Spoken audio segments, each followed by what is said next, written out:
আমরা করব, আপনারাও করবেন, জনগণরাও করে এখানে একটা মাল্টি স্টোরেজ একটা বিল্ডিং আমরা করার সমস্ত সুযোগ আমরা অবারিত করে দেব।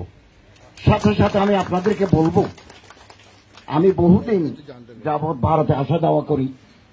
আমার ডক্টরাল থিসিসের একজন এক্সামিনার লখনৌ বিশ্ববিদ্যালয়ের, ওখানে গেছি, লখনৌতে গেছি, কানপুরে গেছি, দিল্লি গেছি, আজমির গেছি, বড় বড় মাজার যেগুলো আছে এগুলো দেখেছি, এবং মথুরা গিয়ে আমি শ্রীকৃষ্ণের পবিত্র জন্মস্থানে দেখেছি এবং পুরোহিতের সাথে কথা বলেছি যে আমি ভিজিট করতে পারবো কিনা। তিনি বলেন ইয়েস, ভিজিট করেছি। উনি আমার একটু ব্রিফ করলেন যে শত শত বিধবাকে এই মন্দির থেকে ওনাদের ভরণ পোষণের ব্যবস্থা করা হয়। আমি আশা করব এখানে যদি একটা মাল্টি স্টোরেজ বিল্ডিং হয় এবং বিভিন্ন প্রজেক্টের কাজ চলে, তাহলে অনাথ প্রতিপালন, বিধবাদের ভরণ পোষণ, এই মানবিক কাজও আপনারা করবেন, এটা আমি প্রত্যাশা করি। এবং আমি জেনে অত্যন্ত আনন্দিত হয়েছি আজকে জন্মাষ্টমীর ব্যয় কিছুটা সংকোচন করে আপনারা এই অর্থ বন্যার্থ মানুষের কাছে মাঝে পৌঁছিয়েছেন। এই মানবিকতার জন্য আমি আপনাদের আন্তরিকভাবে ধন্যবাদ জানাই। এবং আমাদের অন্তরের ভিতরে একটা পাশবিকতা কাজ করে, এই পাশবিক শক্তিকে আমাদেরকে দমন করতে হবে এবং হিংসা, বিদ্বেষ, পরিশ্রীকাতরতা, লোভ, লালসা আমাদের মানবিক মূল্যবোধকে ধ্বংস করে দিয়েছে। আমরা এগুলো থেকে উপরে উঠতে চাই, উত্তরণ ঘটাতে চাই। আমরা মানুষ, সেটাই বড় কথা।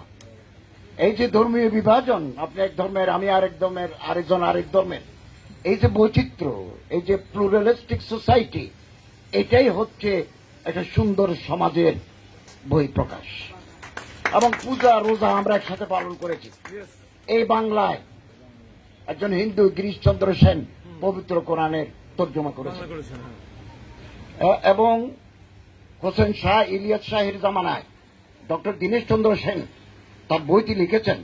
রামায়ণ মহাভারত বাংলায় তর্জমা হয়েছে ব্রাহ্মণদের মাধ্যমে, এটার উদ্যোক্তা ছিলেন মুসলমানরা। এবং আপনারা আরো আশ্চর্য হবেন, ভারতের মৈসুর ইউনিভার্সিটির ফিলোসফির প্রফেসর ডক্টর রামাকৃষ্ণ রাও এত বড় একটা ডকুমেন্টারি বই লিখেছেন, বইয়ের নাম Mohammad. It has been translated into various languages of the world. আমি তার ইংরেজি বই পড়েছি, উর্দু বই পড়েছি। তিনি একজন প্র্যাকটিসিং হিন্দু, কিন্তু তিনি ইসলাম ধর্মের এই মহান অ্যাপোস্টল হযরত মুহাম্মদ সাল্লাল্লাহু আলাইহি ওয়াসাল্লামের জীবনী লিখেছেন। আমাদের মধ্যে কমিউনাল হারমোনি আমরা এটা লালন করব, সাম্প্রদায়িক সম্প্রীতি আমরা লালন করব এবং অসাম্প্রদায়িক চেতনায় আমরা উজ্জীবিত হব।